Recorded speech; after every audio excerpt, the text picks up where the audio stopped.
Welcome on in. Chicago Fire Weekly, presented by the Private Bank, the official bank of your Chicago Fire. We are live as we are each and every week at the Heineken Pub in 97 at the Private Bank Fire Pitch. Fred Hubner along with Paul Tenorio, not only from 442, but you'll see him on the sidelines. I know it's a road game. They're letting him go to, he's escaping to New York this weekend. Also, we have Raquel Ortiz from Univision Deportes Radio. You hear her on the call of the Fire games. And at the end of the couch, the most important guy, the guy whose team right now is on top of the Eastern Conference, also on top of MLS standings, Veljko Paunovic. Veljko, thanks for jumping on in. Thank you for having me. Oh, anytime we look at it, an 11-game unbeaten streak, 8-0-3. When you guys, last year was not the greatest of years. We all knew that going in. But you and Nelson had a vision. How are things going so far? Pretty much as planned? Yeah, obviously it was a tough first year, but I think we followed our plan, and we stick to the plan, and we did good and off-season additions, and I think that helped a lot the team, and obviously the performance is better this year. So we keep doing our plan, we keep going forward, and we believe that we still have a long way to go. It's a good moment for us. We are in a great spot, but we know that we haven't done anything yet, and we have to move forward. We have to prepare. Right now, Saturday, the first game is the most important, the next game, so it's not going to be easy, but we will keep working. Pauno, when we look back on the first half of the season, you integrate Bastian Schweinsteiger into the lineup after a few games, and you talked even then about the fact that it was going to be a process for this team to get to know each other, to get to know you, to understand how you want them to play. You've shown with this team a willingness to be flexible tactically, to look at the opponent or to look at what you want to accomplish in a game and play different styles, whether it's been dropping Bastian into a floating center back, whether it's going 4-3-3. How have you seen that plan come together? How quickly did this team start to understand how adaptable you wanted them to be over the course of the season? I think it's going very well, and the reason for that is that actually we brought the guys, the players who can play that way, who can adjust very quickly, who can adapt, who can learn systems and play, perform. Every time we did some adjustments, sometimes it took a little bit longer than we wanted, even during the game. But you know, we have smart players, intelligent soccer-wise, and obviously for life and to understand these kind of things, it takes some adjustments. And the first thing is the acceptance. First thing is the willingness to do it. And I think we have our guys on the same page, which is something that all the coaches and all the staff wants to achieve in some point of the season. And once the players see that works, and that when you are capable of surprising the opponent by quick switching from one formation to another, or one style to another, it really helps them also to be dangerous and play well and win games, which is something that we all want to do. There's two players in particular that I find very interesting, the way they've progressed throughout the season. Matt Polster and David Accam. Last year, maybe David Accam felt the responsibility to always end the play with the shot on goal. Now he's more of a team player mentality, always looking for the better position player to take that last shot.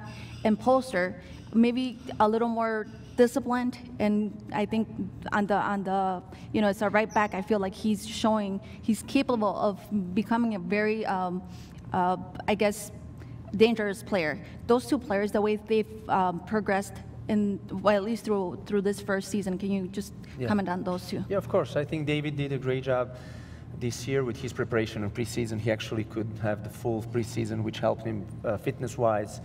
He's having a great season also because he's supported with different players, different level, the players that can actually help him to perform the way he's performing. And then it's the credit to him because he wants to do it, because he's doing very well. He's preparing for every game, and he's involved in everything that we do, and the team does. So all that helps, and I think that's one of the keys for his great performance so far this year. For Matt Polster, I think pretty much the same. He didn't have a full preseason because of his injury. He re-injured himself in the first week of the preseason, so he had to go through different path and do more first to recover and then to start working on his new position, which when we spoke with him, we just he's a natural midfielder, or he played in that position back in past. He loves that. But then we just explained him that the adjustments that he's going to do in this position are actually very mild and something that he can benefit from. And once he accepted that, once he understood obviously what we were teaching him to do and asking him to do, which is he capable of, he started to love the role and started to play and explore that role, and sees now that everything we told him that he can do, and how he can actually not only adjusting that role, but he improving the role of the fullback by being dangerous, like you said, by going to attack, by going in the middle, by, sometimes as a midfielder you have to drop in that spot and defend, or you have to drop to receive the ball and restart the play. So it's basically, for him and for everyone, adjustments that you're doing, it's just the adjustments in the same game that you always wanted to play and you're playing.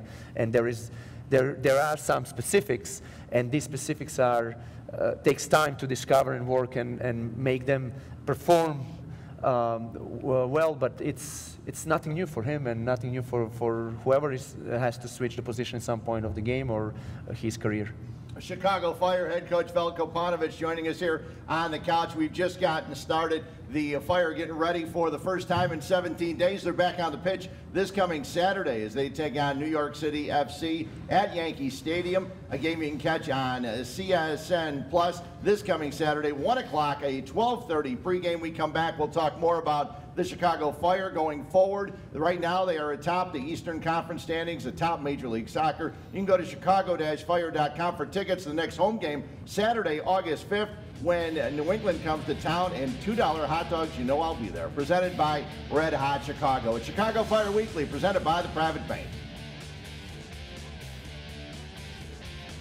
Welcome back in. Chicago Fire Weekly, presented by the Private Bank. Fred Hubner, Paul Tenorio, Raquel Ortiz in for the traveling minstrel known as Frank Klopas. He will be on the call this coming weekend. And Veljko Paunovic, the head coach of the Chicago Fire, with us. Before we get into looking ahead, there's one guy that we sat here on the couch, we've talked about throughout the course of the season, and he was working his tail off and working hard, and nothing was going through for him. Nothing was going into the net. When Michael Duluth scored, you were excited, the team was excited, the fans were excited. How nice was that to see a guy who worked so hard finally get on the goal, get a goal? Yeah, absolutely. We were all happy, excited for him because he really deserved it. He was working so hard for the team and for the rest of the guys who were benefiting from his and obviously other players' efforts. And we were very happy, very, very happy. I think that credit to him also that he was seeking for that goal for a long time. He had a lot of opportunities, but he just, even in that game, he had 2 or 3 opportunities to score. But then in that moment when he scored, it was just the culmination of the patience and at the same time expectation for him. So very happy, yeah, of course.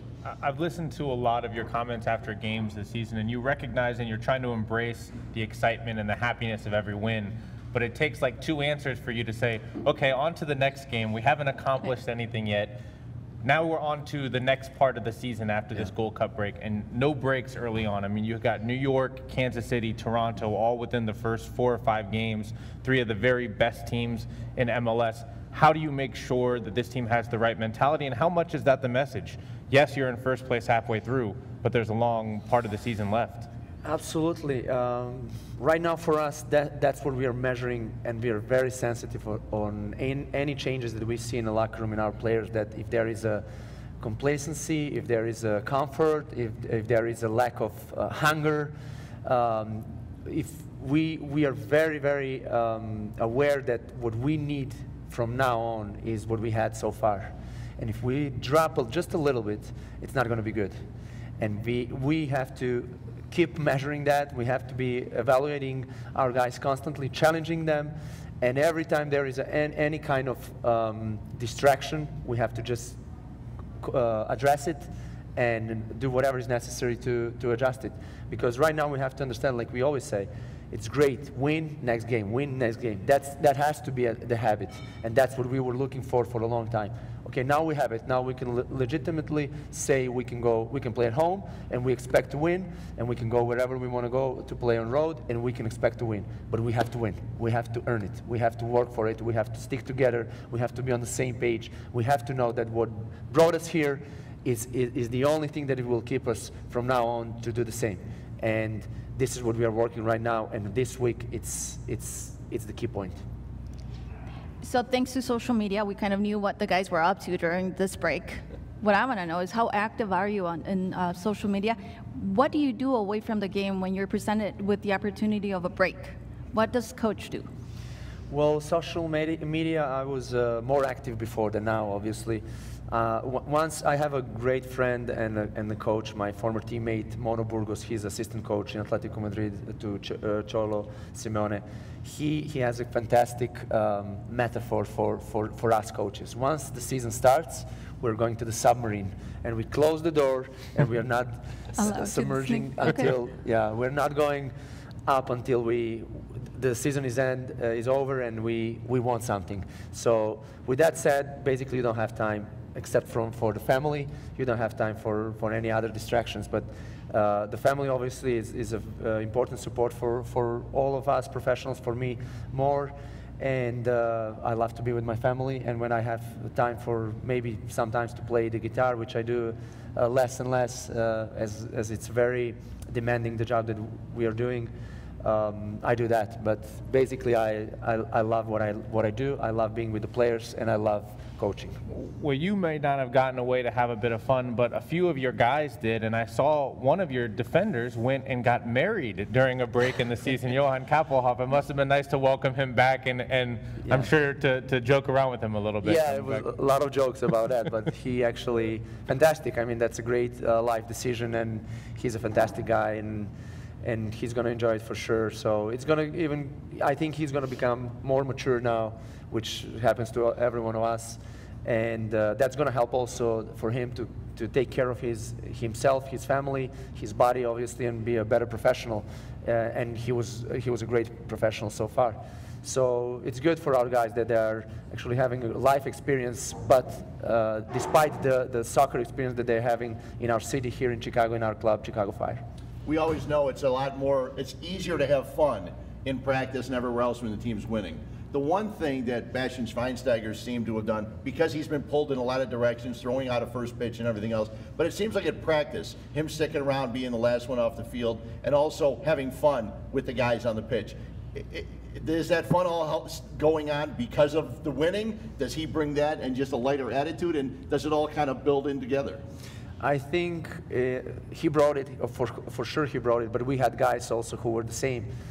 Matt Polster, who's from the different perspective, he's a very funny guy, and he likes to do that. Basti kinda, it's a part of his personality also. He likes this game as all of us. We are all kids once we are on the field. You know, we like to play. We like 5v2. We like, you know, the only thing is that we have to control, and if we can have a organized fun, that's perfect, because this game at the end, it's a serious thing, and it's a great profession, and we're all professionals, but we all love this game in terms of the game as itself. So, you know, he brought that, we had that, and he just potentiated more. So it's great to have good results and having fun and playing well, and obviously improving and getting better. What, does he sound like a coach? Organized fun. That sounds definitely like a coach. And speaking of the coach, he will also be coaching the MLS All-Stars. We come back, we'll talk about the All-Star game coming up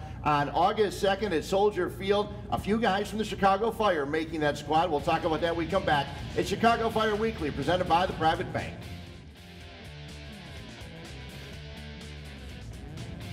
Welcome back in. Chicago Fire Weekly, presented by the Private Bank. Raquel Ortiz, nice enough to jump on in for Frank Klopas, Dan Kelly, and also Paul Tenorio will be with the call of the game this coming Saturday when the Chicago Fire take on NYCFC. You recognize the guy at the end of the couch, Veljko Paunovic, the Chicago Fire head coach, and also the head coach of the MLS All-Stars as they get ready to take on Real Madrid coming up August 2nd. Let's take a look at the fan 11 for the All-Stars. You see Bastian Schweinsteiger and also Nemanja Nikolic joining DeMarcus Beasley. There's got to be people out there that thought DeMarcus wasn't even in the league anymore. Yeah, another Chicago connection there with Bees and the team. A lot of veteran guys that we know really well. Jovinko, Kaká, of course, Michael Bradley. Tons of stars there. The fans doing well to bring in David Villa, Miguel Almiron as well. So a lot of quality there in the Fan 11 for sure. Yeah, and there were some also other players added to the All-Star squad. As we take a look at those, the coaches' picks, you see Altidore, you see Dax McCarty, also Kappelhoff, who we talked about in the previous segment, Matt Hedges, who I know that David Accam mentions, the toughest guy he's played against this season, and the commissioner's picks, Dom Dwyer and Kellen Acosta, as we have the coach of the MLS All-Stars here. And I know you had some questions. Well, I was just going to say, man, and we talked about it before the show, there's no matter what you're going to do, you're going to get killed for the coach's picks. So every team has somebody that got left off the team that should have been on. But I was saying, you're playing Sporting Kansas City in just a couple weeks. You can't leave off the two guys from Sporting Kansas City, give them extra motivation. Well, you know, we acknowledge that it was difficult, you know, all the picks for us, because there are a lot of players, great players in our league that deserve to be there. But obviously there are some limitations that you have to just make decisions. And with that said, I can tell you that we still have a darn good team. And I think that the fans will enjoy, and I think Real Madrid is going to be surprised what they're going to face the August 2nd here in Chicago. But I still want to say that it wasn't easy for us, and you know, the team, there are a lot of players that deserve to be there. They did a great season so far. But we based our decisions on what we saw so far, obviously the way we want to play, and also we can say that the fans didn't care a lot about the defense. You know? So we had to do some additions more than anything. You know, center backs and defenders. What do you mean? You can't start with 3 fullbacks on the field? Yeah, you can. You can do everything. You can do everything, but except the being ridiculous. So looking at the standings, people wouldn't blame you for taking the Chicago Fire to play Real Madrid. I mean, they're at the top of the standings. But with that said, tell me about the process. How do you scout these guys? I mean, you said, you know, they were not necessarily responsible, you know, the fans, in picking their 11. But how do you do your scouting? Who do you rely on to select those players? Well, obviously, we scout them every week. In every week in the games they play, in the games that we play against them. That's the great opportunity when you can see them, how they behave, how they are really live, how they look like, and how they compete. Especially when you have to feel it on your own skin. Mm-hmm. That's the way how you see it the best, and you see the mentality. And if you have the possibility to interact, perfect. Also, you can test them. But the thing is that that's the best consideration, and we didn't have the opportunity to play against all of them, but we did last year. So you have the memory, and you have your notes, and you actually know who you would like, you know, to have in your team. And then these kind of players are, you know, you pick, and this is how it works. And obviously you get information from the scouts, from the staff, from the people around the league, their coaches also, and that's helpful. But in the end, you know, you have your idea how we want to play, how you want to do it, and again, you have to make the decision. And we are very happy with our picks. Pauno, there's always a kind of a back and forth of how do you treat this game like a friendly, like a not. We saw a couple years ago, Pep and Caleb Porter, no handshake after the game. I mean, they weren't too happy with how intense it was. You got certain guys on the field that are definitely going to care. Kaká maybe didn't have the best time in his career at Real Madrid, didn't get on the field as much as he would like. Now you have a little extra motivation too. You played for Atletico Madrid. You have connections still at Atletico. How competitive do you want this game to be? How much do you want to show Real Madrid what MLS is about? I think actually that's a good point. We have to show Real Madrid and the world what is this league about. And this league is about growth. This league is about competitiveness and winning. We want to be competitive. We want to win. We want to show them that we are ready to play against one of the best teams in the world. We're going to do our best for sure. And we believe that we have the right players, and we have the players with experience on our team who played against Real Madrid, who won against Real Madrid, who was successful against Real Madrid, and obviously European competitions, in this case, like Kaká, who played on Real Madrid, but he also faced them at AC Milan. And Bastian Schweinsteiger, who is on our team, and more guys, Altidore, obviously when he played in Spain, and a lot of players who have a lot of experience, who are not, who don't fear Real Madrid, and who are competitive, and that August 2nd, they're going to go on that field and try to do the best to win. Well, he knows he's going to maybe get some phone calls from his buddies at Atletico if he doesn't give him the best game he can. For sure. And when you ask about my motivation, absolutely. I mean, I played against Real Madrid. I also won, and I could score even a goal against them. But for me, it's that feeling playing against one of the best teams in the world, the opportunity to be there. You have to do your best, and that's what I learned when I had the opportunity to play. Veljko, thanks for jumping on in. Thanks a lot. Good luck with the All-Star game, but more importantly for us, good luck this coming Saturday when you take on New York City FC. Correct. That's where we are focusing. Next game. There's no doubt about it. That next game coming up on Saturday, the Chicago Fire at Yankee Stadium taking on New York City FC. There'll be a 1 o'clock start at 12:30 pregame. You can catch it on CSN Plus. The pregame getting underway at 12:30. Fire then go to Kansas City and then return home Saturday, August 5th. The next home game, 7:30 at Toyota Park. 2 o'clock, $2 hot dogs. Presented, see, I'm all excited about those hot dogs today. Presented by Red Hot Chicago. Get your tickets for the game, chicago-fire.com/tickets. We'll take a closer look at the Fire going forward. We come back at Chicago Fire Weekly, presented by the Private Bank.